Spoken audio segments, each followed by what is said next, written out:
رسول پاک سے ایک شخص نے پوچھا یا رسول اللہ علی کی ولایت، علی کی محبت اگر دل میں ہو تو اس کا کیا اثر ہے؟ رسول فرماتے ہیں جو علی کی فضیلت کو، علی کی محبت کو نہیں، توجہ کا طالب ہوں، آج کل سوشل میڈیا کے اوپر ایک بحث جاری ہے کہ علی افضل ہے یا کوئی اور افضل ہے۔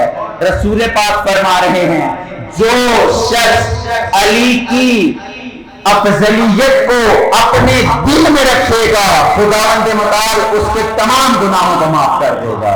جو شخص علی کا نام کسی کاغذ پہ لکھے گا جب تک وہ کاغذ ہے خداوند متعال 1000 فرشتوں کو مامور کرے گا، 1000 فرشتوں کی ڈیوٹی لگائے گا کہ جب تک یہ لکھا ہوا ہے جس نے لکھا ہے اس کے اوپر رحمت نازل کرتے رہو۔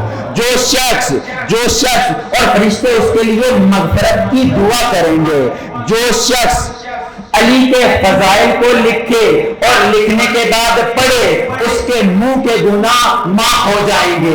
جو شخص علی کے فضائل کو کانوں سے سنے اس کے کانوں کے گناہ معاف ہو جائیں گے۔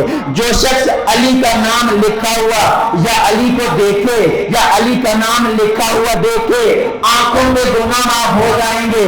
اس کے بعد کیا فرماتے ہیں؟ ثم قال، پھر رسول نے فرمایا النظر الی اخی علی ابن ابی طالب عبادہ، اے لوگوں سنو میرے بھائی علی ابن ابی طالب کی طرف نگاہ کرنا عبادت ہے۔ وذکرہ عبادہ، انتہائی توجہ کا طالب ہوں، یہ اس حدیث کا بہت ہی اعلیٰ جملہ ہے۔ کیا فرماتے ہیں رسول پاک؟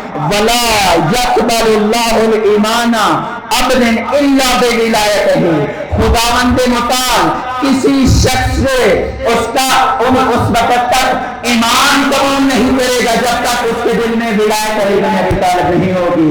خداوند متعال اس وقت تک اس شخص سے نماز قبول نہیں کرے گا، روزہ قبول نہیں کرے گا، حج قبول نہیں کرے گا جب تک اس کے دل میں ولایت علی بن ابی طالب نہیں ہوگی۔